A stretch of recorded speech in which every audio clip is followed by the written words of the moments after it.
की, south Asia की India के बाद सबसे बड़ी इकोनॉमी है। हम कोई ऐसे मामूली मुल्क नहीं है भाई, ना ही कोई अपना इतने कोई अपना क़यामत आ गई हुई है। 80% महंगाई में इजाफा हुआ है तो 125% तनख्वाहों में इजाफा हुआ है। एनर्जी का क्राइसिस, लोड शेडिंग जरूर एक इशू है जिसको जरूर एडमिट करना चाहिए, और उसके लिए इनफ जो है वो नहीं हुआ, और जरूर उसके ऊपर जो है वो तवज्जो देनी चाहिए। आज भी प्रेसिडेंट साहब, प्राइम मिनिस्टर साहब उसी के लिए लगे हुए हैं, पैसे जो है वो इकट्ठे कर रहे हैं। जो ही वो मामला हल हो जाएंगे इंशाल्लाह, आज तक जो है हल हो जाएंगे। दूसरी तरफ आज तक हल हो जाएंगे, आप ये कह रहे हैं? जो आज तक हल हो जाएंगे मामला बिजली के? इलेक्शनों में जो इलेक्ट्रिसिटी है, लोड शेडिंग जो है वो इशू नहीं होगा। ये अपने अपना रोना रोते रही अपोजिशन, इनके विचारों के देखें ना। अगला इलेक्शन में पीपल्स पार्टी वो वाहिद पार्टी है जो चारों सूबों से इलेक्शन लड़ रही है। वो एक नेशनल अलायंस की सूरत में इलेक्शन लड़ रही है। पीटीआई और पीएमएलएन दोनों रीजनल पार्टीज हैं, इनकी तो हैसियत नहीं है 8-10 जिलों के आगे। एक जो है वो 100 सीटों के ऊपर तो इनके टोटल कैंडिडेट्स हैं, इनके पास तो कैंडिडेट्स भी नहीं है ना पूरे। पीपल्स पार्टी की वो वाहिद पार्टी है, और पीपल्स पार्टी का अलायंस जिसमें एमक्यूएम, पीएमएलक्यू, एएनपी जैसी बड़ी पार्टी शामिल है, वो अलायंस है जिसके पास पूरे मुल्क में कैंडिडेट्स हैं और पूरे मुल्क में वो पूरे मुल्क की नुमाइंदगी करते हैं। ये तो रीजनल पार्टीज है जिनको आप बुला लेते हैं पीपल्स पार्टी के मुकाबले के लिए। फैजान, मैं बोल सकती हूँ? जी जी बोलिए। जी देखिए, मुझे नहीं मालूम ये किस पाकिस्तान में रह रहे हैं, क्योंकि जिस पाकिस्तान में हम रह रहे हैं वहां पहली दफा पाकिस्तान ने डिफॉल्ट किया है on their payment. Circular debt इस मुल्क का उसने कमर तोड़ दी है। यहाँ पर डायरेक्ट फॉरेन इन्वेस्टमेंट खत्म हो चुकी है हमारे मुल्क के अंदर। हमारे मुल्क के अंदर दहशतगर्दी इंतहा को पहुंच गई है। ये तो इन लोगों को कुछ नजर नहीं आता, ना इन्हें कुछ सुनाई देता है। जैसे लोगों के लिए कहा था कि मुल्क छोड़ दो भाई। लिहारी के अंदर पाकिस्तान पीपल्स पार्टी के झंडे जलाए जा रहे हैं, जो कि कभी इनका गढ़ होता था जब बेचारी बेनजीर ऐसा इन्होंने तबाह किया है। खाने पीने की अशिया आसमान से बातें कर रही है। जिस मुल्क के अंदर केला 600 रुपए दर्जन मिल रहा है, इन्हें तो नहीं नजर आ रहा। नहीं तो फौजिया मुझे बताएं, ऐसे प्राइम मिनिस्टर जो अगर कन्विक्टेड हैं, आपके बकौल कन्विक्टेड है, काबिल नहीं है वजारत वज़ा पे रहने के, फौजिया मुझे बताएं ये सवाल, अगर वो ऐसे प्राइम मिनिस्टर हैं, मुल्क का ये हाल हो गया है, तो आप लोग तो मुतालबा मुस्लिम लीग नून से कर रहे हैं मुस्ताफी होने का असेंबली से, इनको तो आप अपील का टाइम भी दे रहे हैं, और अगर ये इनकी वजह से ये हालात हो चुके हैं, ये सब है, तो मुतालबा मुस्लिम लीग नून से क्यों हो रहा है फौरी मुस्ताफी हो जाए? वो हमने जब कहा, जब उन्होंने हमसे कहा कि हमारे साथ मिलकर तहरीक चलाएं, तो हमने कहा आप कोई जेस्चर दिखाइए कि आप सीरियस हैं, ये मत कीजिए काम जो आज तक होता रहा है। दर हकीकत ये दोनों एक ही जमात है, चाहे वो मुस्लिम लीग हो चाहे वो पीपल्स पार्टी हो, ये दोनों एक है, इनका एक ही एजेंडा है और वो अपने लिए है, हमारा कोई वास्ता नहीं है। हम एक जेन्युइन स्ट्रगल कर रहे हैं और आज से नहीं कर रहे, 16 साल से कर रहे हैं। अगर ये लोग इतनी दफा हुकूमतों में बैठ के हमारे मुल्क के मसाइल नहीं हल कर सके, हमारे गरीब को रोजी नहीं दे सके, खाना नहीं दे सके, तो ये नहीं है इस काबिल के ये हुकूमतों में बैठे। और इंशाअल्लाह आइंदा इलेक्शन में पता चल जाएगा। वो तो बहुत दूर नहीं है वो टाइम। 16-17 साल से स्ट्रगल कर रहे थे, वो तो अल्लाह ने इनके ऊपर मेहरबानी की, करम हुआ, जनरल पाशा साहब शामिल हो गए पीटीआई में, तो इसकी कोई शक्ल निकल आई, वरना तो ये फारग हो गई थी पार्टी। और मुशर्रफ साहब ने इनको एनआरओ बनाया। जनरल पाशा से तो हमारा कोई ताल्लुक नहीं है, इनके तो लीडर 4 आदमियों में क्वेटा में नहीं खड़े हो सकते। अल्लाह का शुक्र है ये सिर्फ इमरान खान है जो पूरे पाकिस्तान में जाते हैं। फवाद चौधरी साहब, तो मुस्लिम लीग नून कहती है, वैसे फवाद चौधरी साहब मुझे बताइएगा अब स्ट्रैटेजी क्या है, क्योंकि वो लॉन्ग मार्च की तैयारी कर रहे हैं, ये सुनामी मार्च की बातें कर रहे हैं, स्ट्रैटेजी अब क्या है, क्योंकि आप लोग भी जलसे तो कर रहे हैं, गालिबन झेलम में आपका नेक्स्ट है।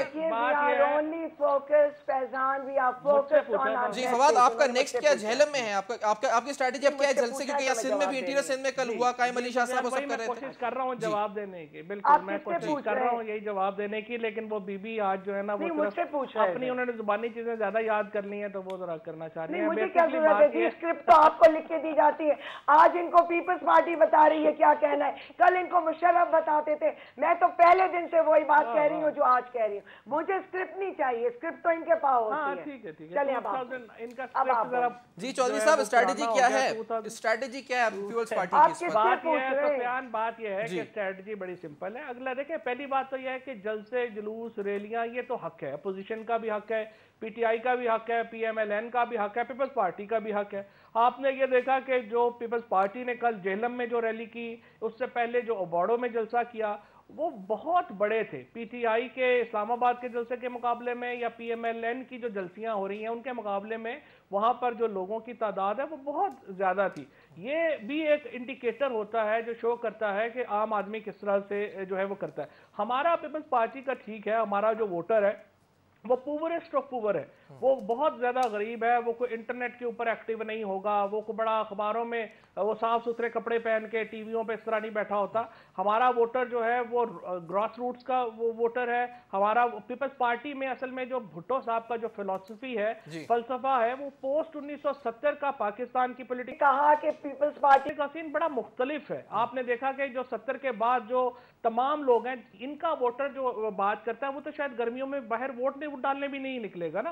पीपल्स पार्टी का वोटर तो बड़ा सिंपल है, वो तो हर सख्ती बर्दाश्त करता है और अपनी पार्टी के लिए निकलता है, क्योंकि उसको पता है कि उसके जो खून है उसके पसीना गिरने से पहले पीपल्स पार्टी में लीडरशिप है जो पहले खून देती है। जहां बेनजीर भुट्टो ने शहादत दी, जहां जुल्फकार अली भुट्टो ने शहादत दी, बाकी पार्टियां तो ऐसे बात करती हैं ना, इन्होंने तो कभी जेल में भी देखी होगी, 5 दिन ही जेल में रहे। यहाँ तो लोगों को फांसियां लग गई हुई हैं, ये ऐसे इनकलाब थोड़ी आ जाते हैं। तो जेल जाना कोई क्रेडिबिलिटी बना देता है फवाद साहब, जेल जाना कोई क्रेडिबिलिटी बना देता है पॉलिटिशियन। बिल्कुल अपने असूल के लिए लोगों के लिए जेल जाना क्रेडिबिलिटी बनाता है, अपना खून देना क्रेडिबिलिटी बनाता है। और यही बात है कि जो बंदे ड्राइंग रूम से ना निकले हों और खुद अपना कंपैरिजन एन सेंचुरी या नेल्सन मंडेला से करना शुरू कर दें तो उनके इनकलाब की कोई हैसियत नहीं होती। इनकलाब वही होता है जहां जुल्फकार अली भुट्टो और बेनजीर भुट्टो शहीद जैसे लोगों ने अपने खून दिए हों, वहां पार्टियां नहीं हारा करती। तो फाजिल आपका पॉलिटिकल एनालिसिस अपनी पार्टी से हटके अगर मुझे बताएं, क्योंकि ये फिर अगर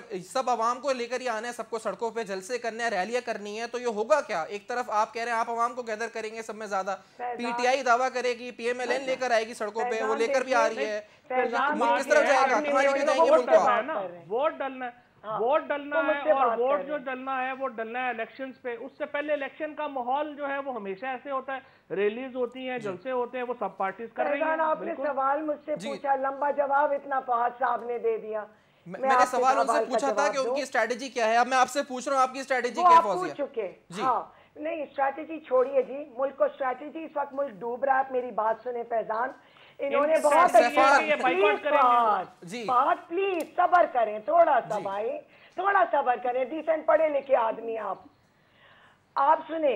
इन्होंने ये कहा कि पीपल्स पार्टी का वोटर जो है वो गरीब है, ये हम भी जानते हैं और ये पीपल्स पार्टी का वोटर भी जानता है कि वो गरीब था और 5 दफा पीपल्स पार्टी की हुकूमतें रही हैं और वो आज भी गरीब है। और इनकी हुकूमत अगर आइंदा हुई तो वो गरीब ही रहेगा। अच्छा। वो कभी सर नहीं उठा सकेगा, उसको कभी साफ पानी नहीं मिलेगा, उसको कभी खाना नहीं मिलेगा, उसको कभी इज्जत नहीं मिलेगी, क्योंकि इन लोगों ने उन्हीं को गरीब से गरीब तर रखा। अब आप आइए हमारे ऊपर, मैं आपसे ये कहना चाहती हूँ, हमारी स्ट्रैटेजी कभी ये नहीं है कि हम मुल्क के अंदर लोगों के अंदर खाना जंगी पैदा करें। हमने हमेशा एक तहम्मुल के साथ में हक और इंसाफ की जंग लड़ी है। हमारी स्ट्रैटेजी है कि हम अपने काम पे फोकस्ड हैं, हम अपना पैगाम हक का, इंसाफ का, वोटर्स में अवेयरनेस क्रिएट करनी कि वो अपने हक के लिए खड़े हों, हम उस काम पे फोकस्ड हैं। हम अदलिया के साथ हैं, हम अपने अदलिया की रिस्पेक्ट करते हैं, सिर्फ बातों में नहीं कि इनके कहने से बाहर हुए, हा हा हू किया, तमाशे किए, जिसकी वजह से सजा भी मिली, जिसकी वजह से जलील भी हुआ पाकिस्तान पूरा। इनके नहीं है ये ओहदे, इन्होंने बीच में ये कह दिया, कौन किसको इन्होंने दिए? चीफ जस्टिस का मजाक उड़ा रहे हैं कि जी उन्हें अवार्ड मिला है। चीफ जस्टिस को हार्वर्ड यूनिवर्सिटी ने अवार्ड दिया है। ये पाकिस्तान के तमगे नहीं थे जो इन्होंने एनआरओ के करप्ट शुदा लोगों के हवाले कर दिए, जिनके लॉकर से ज्वेलरी निकली है और चोरियों की घड़ियां निकली हैं, जो इनके बैठे हुए एनआरओ के रिसिपिएंट, जिनको इन्होंने तमगे पाकिस्तान दिए।